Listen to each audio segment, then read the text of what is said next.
कोई भी कहानी कितनी भी पुरानी क्यों ना हो, उसको सुनने और सुनाने का मज़ा कभी कम नहीं होता। और बदलते समय के साथ भी उन कहानियों से हम हमेशा कुछ सीख सकते हैं। तो चलिए आज सुनाती हूँ आपको एक ऐसी ही कहानी, मेरी ज़बानी।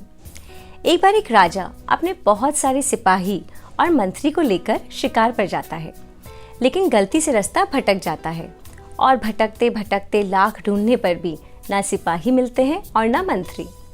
अचानक से उसे एक साधु की कुटिया दिखाई देती है।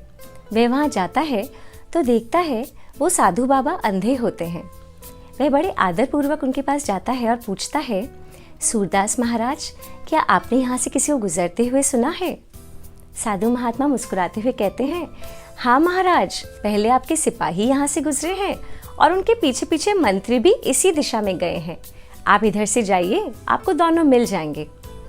महाराज उनकी बात सुनकर जाते हैं और सच में उनको सिपाही और मंत्री वहाँ मिल जाते हैं।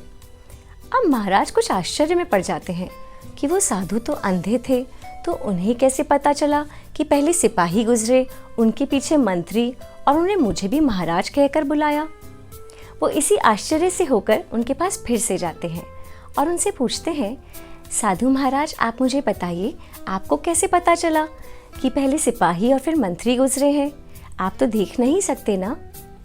इस पर साधु महात्मा मुस्कुराते उनके जवाब देते हैं कि महाराज, एक बात बताइए, इसमें देखने की तो ज़रूरत ही नहीं है, आपके बोलने का अंदाज ही बता देता है कि आप कौन हैं।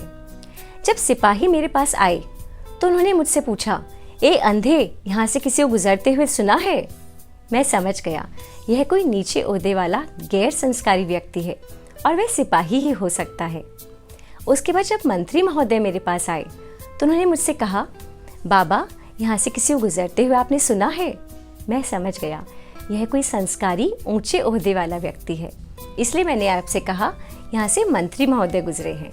और जब आप आए तो आपने मुझे बड़े आदरपूर्वक मुझसे पूछा और आपके अंदाज ने ही मुझे बता दिया कि आप सिर्फ यहाँ के राजा ही हो सकते हैं। देखिए, आपके बोलने का अंदाज, आपकी ज़बान ही किस तरह से आपकी पहचान बन जाती है। जब हम पहली बार किसी से मिलते हैं तो हमारा ध्यान कहाँ जाता है?